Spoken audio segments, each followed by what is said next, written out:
Bienvenue sur ma chaîne. Abonnez-vous. Le casino du Ritz, situé à Piccadilly, à Londres, est tombé victime de l'une des escroqueries les plus sophistiquées et technologiques jamais enregistrées dans le domaine des casinos. Malgré son emplacement souterrain, le casino du Ritz est loin d'être un établissement souterrain miteux où traînent joueurs turbulents et parrains de la mafia. L'escroquerie de 1,2 million de livres sterling est particulièrement intrigante. La police britannique a décrit l'affaire comme extrêmement complexe et a mobilisé des détectives spécialisés pour tenter de comprendre le fonctionnement du stratagème et même pour déterminer si la méthode utilisée était illégale, car les lois sur les jeux de hasard au Royaume-Uni ne pouvaient ne pas appréhender une escroquerie aussi sophistiquée. Pendant une partie de roulette, 2 hommes et une femme ont réussi à placer des paris constamment dans la zone du numéro gagnant, ce qui leur a rapporté une fortune. La manière dont ils y sont parvenus est sérieusement impressionnante et quelque peu incroyable. L'équipe qui a monté cette escroquerie se composait de 2 Serbes, âgés de 38 et 33 ans, et d'une Hongroise de 32 ans. Ils ont effectué 2 visites au casino et en sont repartis millionnaires. Lors de leur première nuit, ils ont empoché 100 000 livres sterling, mais c'était juste une opération de test pour la nuit suivante, où ils ont littéralement vidé le casino de 1,2 million de livres sterling. Lien du casino en description.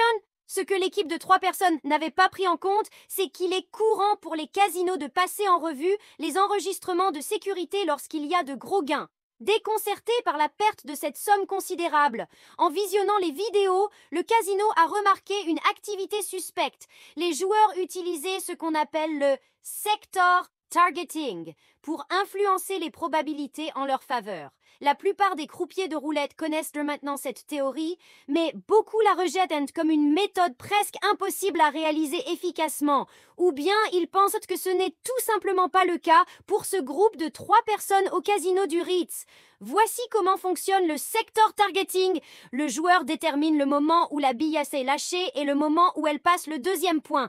Il ou elle peut utiliser ces chiffres pour calculer la trajectoire décroissante de la bille et anticiper la zone de la roue où la bille est susceptible de s'arrêter. Le système ne peut pas prédire de manière fiable le numéro précis où la bille va atterrir, mais en déterminant le secteur, il incline fortement les probabilités en faveur du parieur. Le problème avec cette théorie, c'est qu'il est presque impossible de réaliser un tel calcul en utilisant des opérations mentales.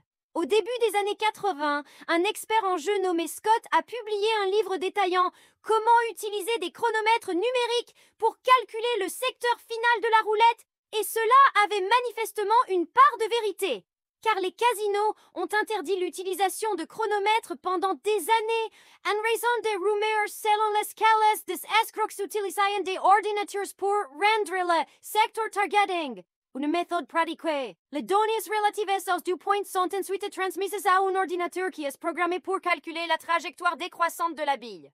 En laboratoire, cela a fonctionné, mais le faire dans un casino avec des centaines de milliers de livres sterling en jeu et la menace d'être pris sur le fait le rend beaucoup plus difficile.